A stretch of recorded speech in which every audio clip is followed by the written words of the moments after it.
श्री शिवाय नमस्तुभ्यम। वैशाख माह की पूर्णिमा तिथि यानी वैशाख माह पूर्ण होने जा रहा है। जी हाँ, अगर आप पूरे महीने बिजी रहे और अगर आपने अभी तक वैशाख माह के उपाय नहीं किए तो ये हमारे पास अंतिम मौका है, आखिरी मौका है जिस दिन आप वैशाख माह के उपाय कर सकते हैं। कि गुरुजी पंडित जी पत्नी मिश्रा जी ने वैशाख माह के विशेष उपायों की जानकारी दी है जिससे आपकी मनोकामना बहुत ही जल्दी कम से कम समय में पूरी हो जाती है। चलिए वीडियो शुरुआत करते हैं। तो स्वागत है मोदी ऑफिशियल चैनल पर। अगर आप लोगों ने अभी तक चैनल को सब्सक्राइब नहीं कर रखा है तो प्लीज़ चैनल को सब्सक्राइब कीजिएगा और कमेंट में श्री शिवाय नमस्तुभ्यम हर महादेव अवश्य लिखिएगा। पहला उपाय देखिए, वैशाख के माह में बेलपत्री का जो फल होता है उसका बहुत महत्व रहता है और गुरुजी ने बेलपत्री के फल से ही करने वाला यह उपाय बताया है। जी हाँ, आपको लेना है बीला और वो बेलपत्री का जो फल है उस फल के अंदर के पूरे गूदे को आप निकाल लीजिए और पूरे गूदे को निकाल कर खाली आपके पास इस तरीके का बीला बचेगा। अब आपको क्या करना है, इसके अंदर भरना है जल और उसके जल को फिर आपको क्या करना है, जल भरकर उस जल को आपको तांबे के कलश में, तांबे के लोटे में खाली कर लेना है और फिर इस जल को लेकर आपको शिवालय जाना है। शिवालय पहुंचकर आपको शिवलिंग के ऊपर पूरे जल को समर्पित करना है और फिर जल जब पूरा समर्पित हो जाए उसके बाद जल को झेलकर माँ अशोक सुंदरी का नाम लेकर जल का आचमन कर लेना है। यह विशेष उपाय रोग मुक्ति के लिए किया जाता है। साथ में अगर कोई बड़ी बीमारी आपको लग रहा है होने वाली है तो भी आप इस उपाय को कर सकते हैं। वैशाख के माह में किसी भी दिन अगर ये उपाय आप कर लेते हैं ना तो आपका रोग समस्या दूर हो जाती है।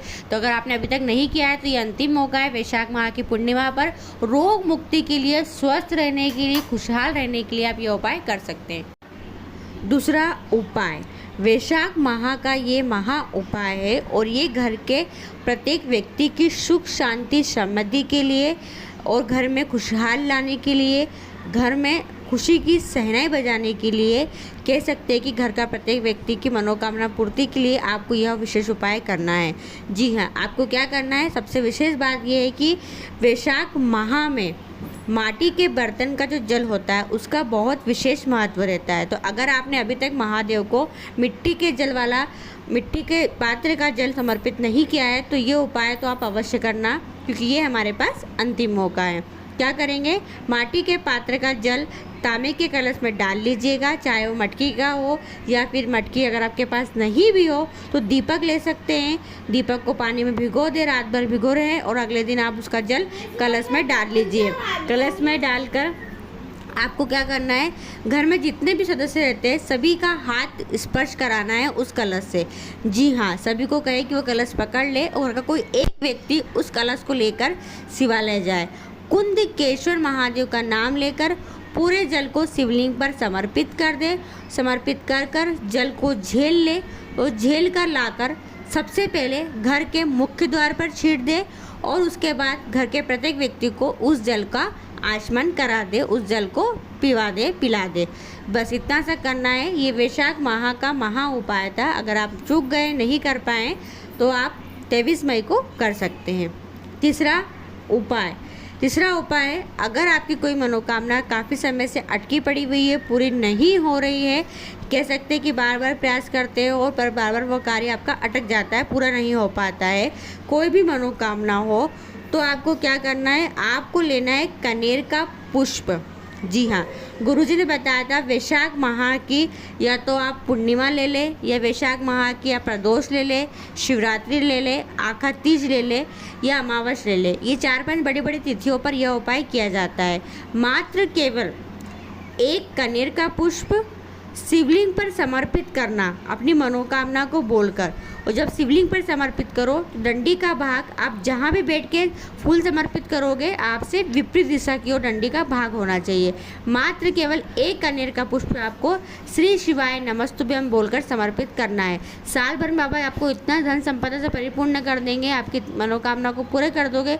आप खुद सोचोगे कि साल भर बाबा ने आपको क्या क्या दिया है। तो ये विशेष उपाय है, इस उपाय को आप 23 मई को कर सकते हैं।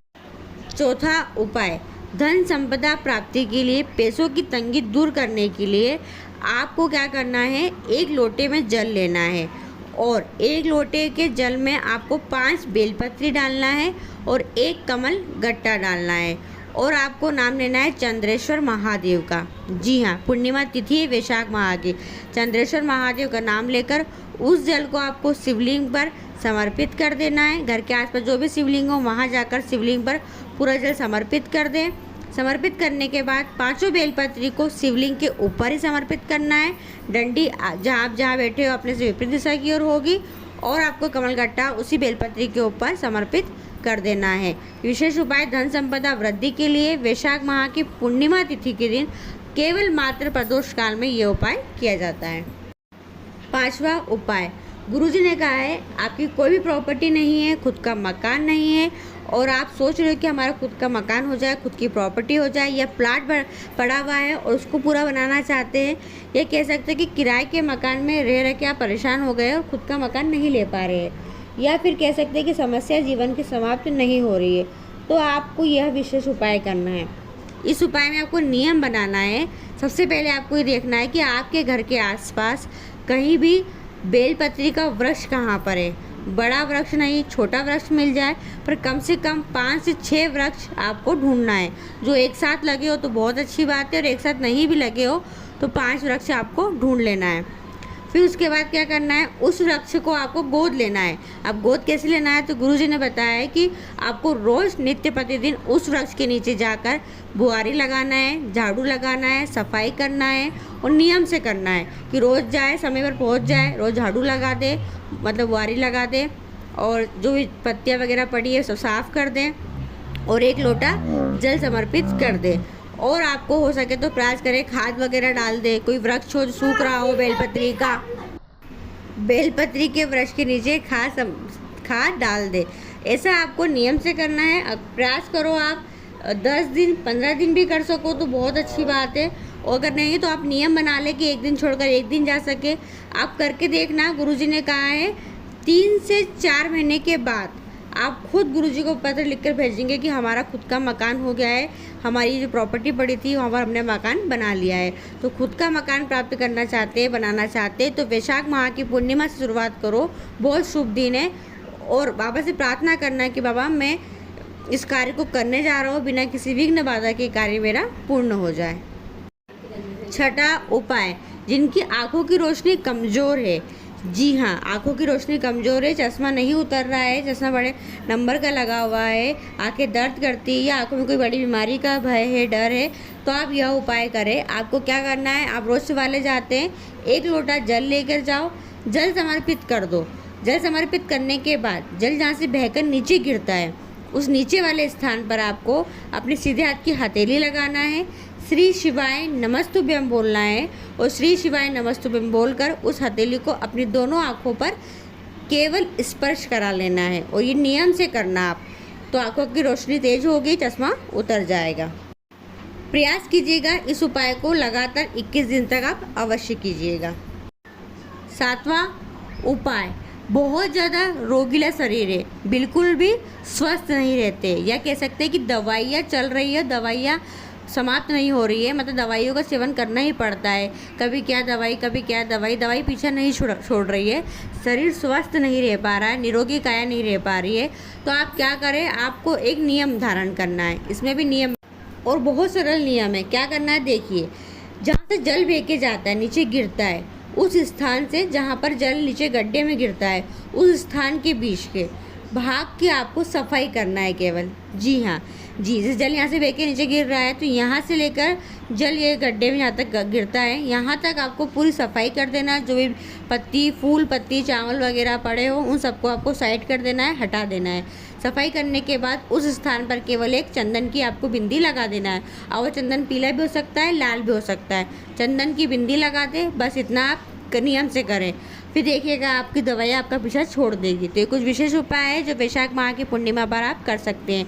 वीडियो पसंद आए, आपके थोड़ी बहुत भी उपयोगी रहे तो प्लीज़ और लोगों तक जरूर शेयर कीजिएगा। श्री शिवाय नमस्तुभ्यम, हर हर महादेव।